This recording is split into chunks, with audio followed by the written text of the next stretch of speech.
It was odd. My home village looked like it had a bite taken out of it by a giant. Houses partially destroyed and leaning at different angles, roads just gone, and not a human in sight.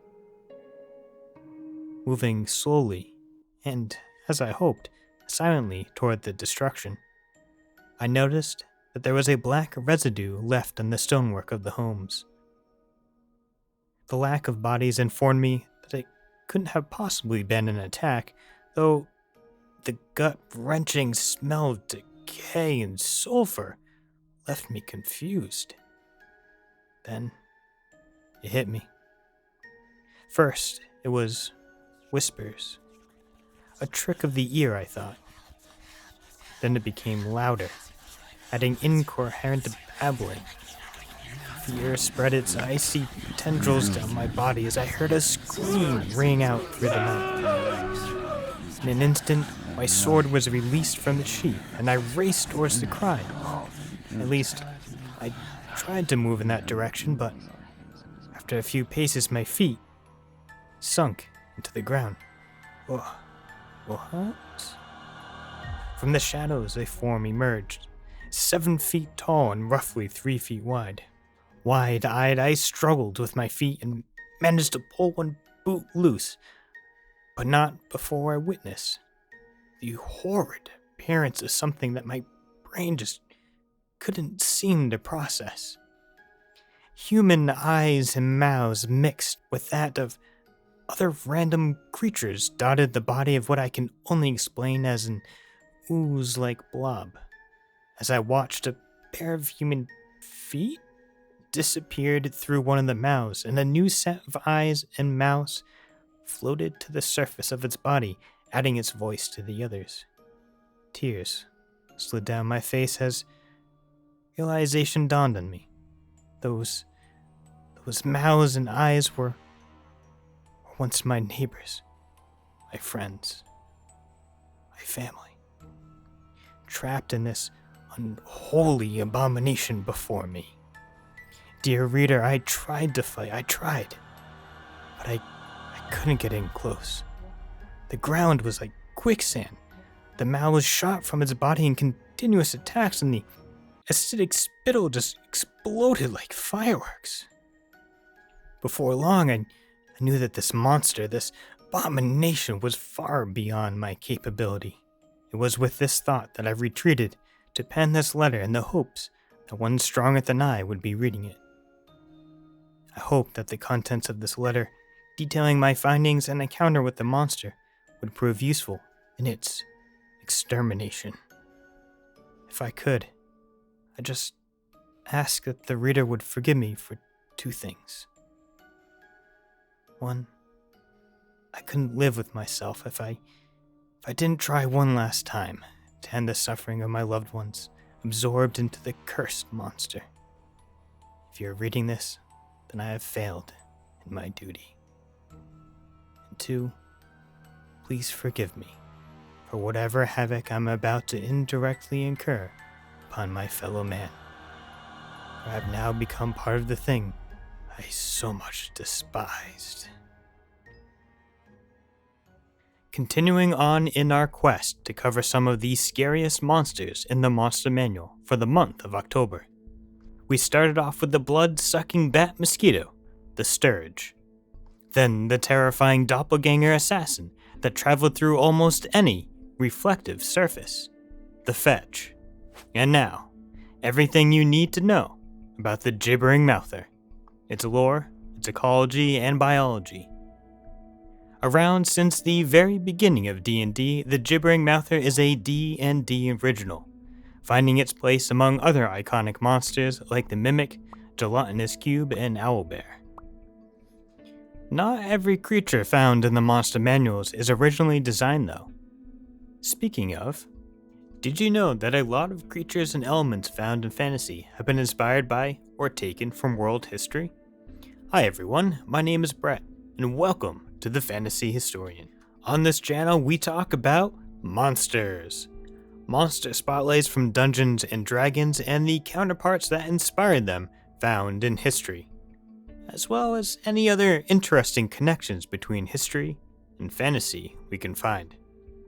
If that sounds like your cup of tea, pull up a seat and toss a like and subscribe to The Storyteller if you're willing to do so. Thank you all, and now back to the Gibbering Mouther. Since the 2014 5e Monster Manual is the most well-known, I like to use it as a starting point, but I will be pulling lots of information from the other manuals, sourcebooks, magazines, etc. that is missing from it. Of all the terrors created by foul sorcery, Gibbering Mouthers are among the most wicked and depraved. This creature is the composite eyes, mouse, and liquefied matter of its former victims, driven to insanity by the destruction of their bodies and absorption into the Mouther. Those victims gibber incoherent madness, forced to consume everything in reach. Amoeboid form. The Gibbering Mouther's body is an amorphous mass of mouths and eyes that propels itself by oozing forward, fastening several mouths to the ground and pulling its bulk behind. Though it moves slowly, it swims through water, mud, and quicksand with ease. Mouths of madness. When a Gibbering Mouther senses prey, its mouths begin to murmur and chatter, each with a different voice, deep or shrill, wailing or ululating, crying out in agony or ecstasy. This cacophonous gibbering overcomes the senses of any creature that hears it, causing most to flee in terror. Others are overcome with madness or stand paralyzed, fixated on the horrific creature as it oozes forward to consume them. All-consuming. Driven to devour any creature it can reach, a Gibbering Mouther flows over victims transfixed by its mad ranting, its multitudinous voices temporarily silenced as it gnaws and swallows living flesh.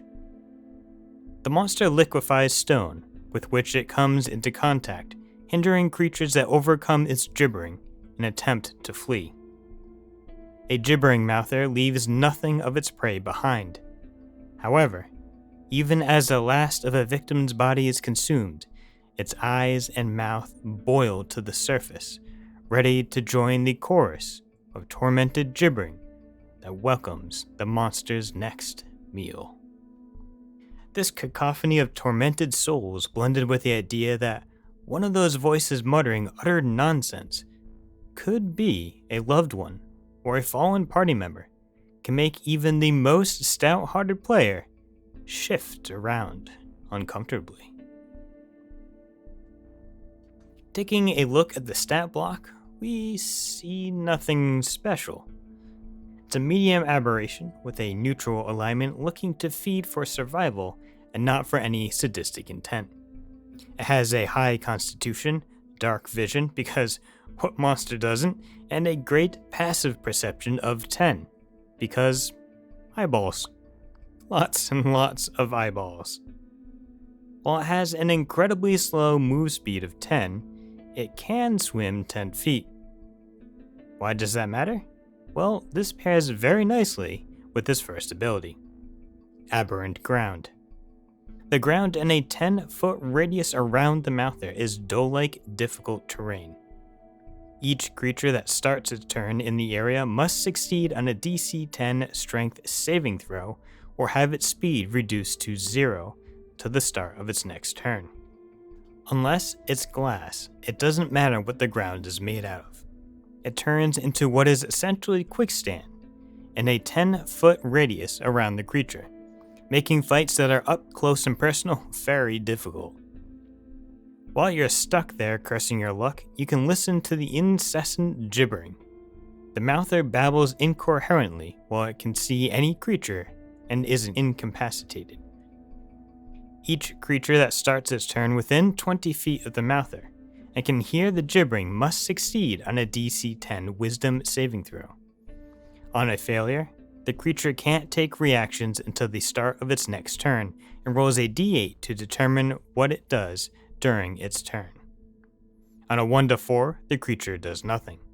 On a 5 or 6, the creature takes no action or bonus action and uses all its movement to move in a randomly determined direction. On a 7 or 8, the creature makes a melee attack against a randomly determined creature within its reach, or does nothing if it can't make such an attack. Actions. Multi-attack. The Gibbering Mouther makes one bite attack and, if it can, uses its blinding spittle. Bite. Melee weapon attack, +2 to hit, reach of 5 feet. One creature. Does piercing damage when it hits. If the target is medium or smaller, it must succeed on a DC 10 strength saving throw or be knocked prone. If the target is killed by this damage, it is absorbed into the Mouther. Blinding spittle. Recharge 5 to 6. The Mouther spits a chemical glob at a point it can see within 15 feet of it. The glob explodes in a blinding flash of light on impact. Each creature within 5 feet of the flash must succeed on a DC 13 dexterity saving throw or be blinded until the end of the Mouther's next turn. The Gibbering Mouther on the surface looks like a fairly straightforward encounter, but it is actually quite strong. The amount of saving throws necessary just to continue fighting is where the strength lies. Every ability and attack requires a certain saving throw. Add more than just one Gibbering Mouther, and your hand will be hurting from all those saving throws. It's like playing against a blue and white Magic the Gathering deck. Wait, before you do that, let's talk combat. In older editions, the Gibbering Mouther was even stronger and more disturbing. Just look at some of these older pictures. The newer renditions have reptilian eyes and teeth, making it look like it doesn't really eat any humans. While in the older ones, you can really see how many humans it has digested. One of the key differences, though, is the attack. In the 5e Monster Manual, the Gibbering Mouther has one attack, and then an added spittle attack if possible.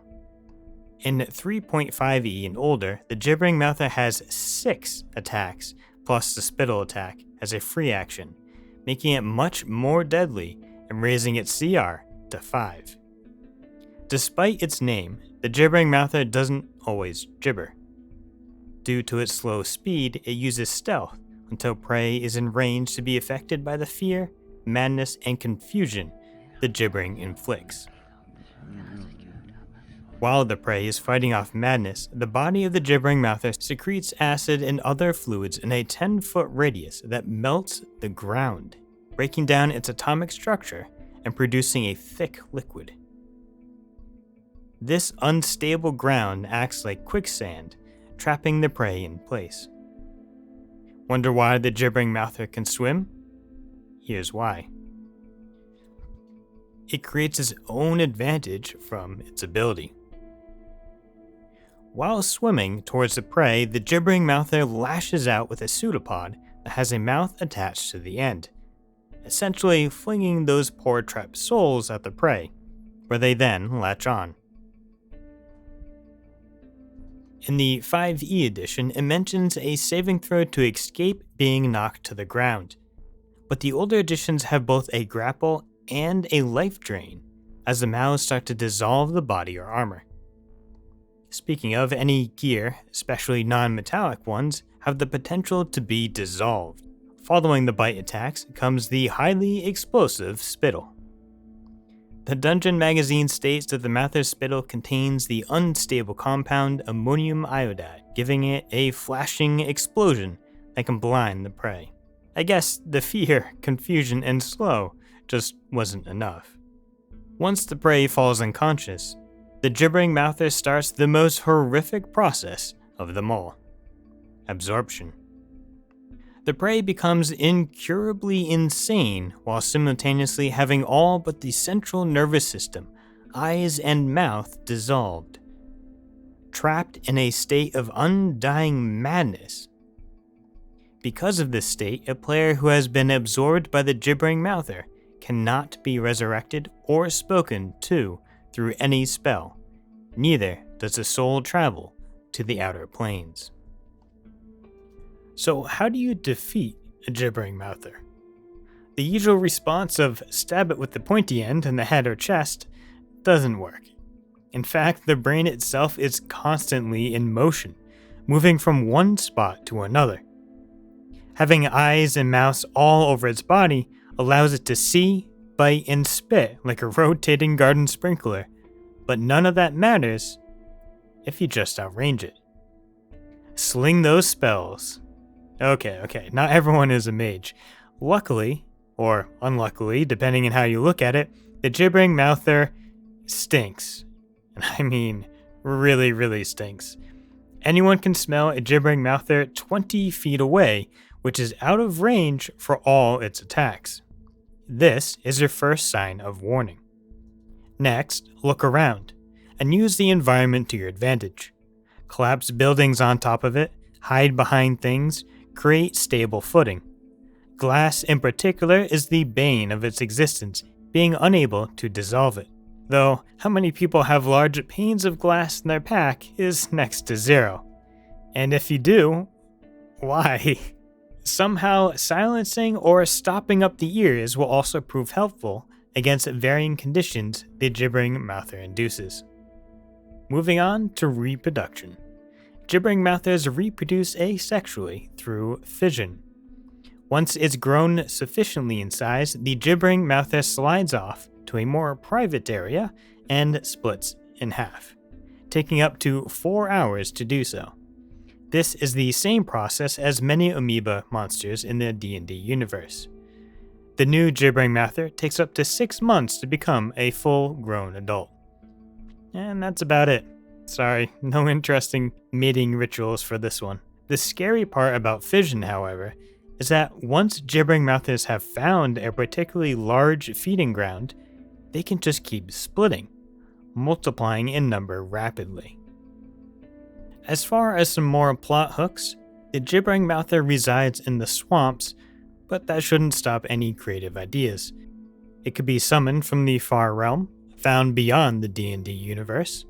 It could be the accumulation of every wicked thought and deed in a city or village, gradually forming into the abomination that is the Gibbering Mouther.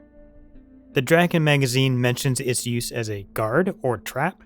Just remember that it will eat everything, including what it is guarding. Alright, I hope everyone enjoyed that monster spotlight. Let me know in the comments below what your favorite scary monster is, or how you've used the Gibbering Mouther in your own campaigns. I will see you all in the next one.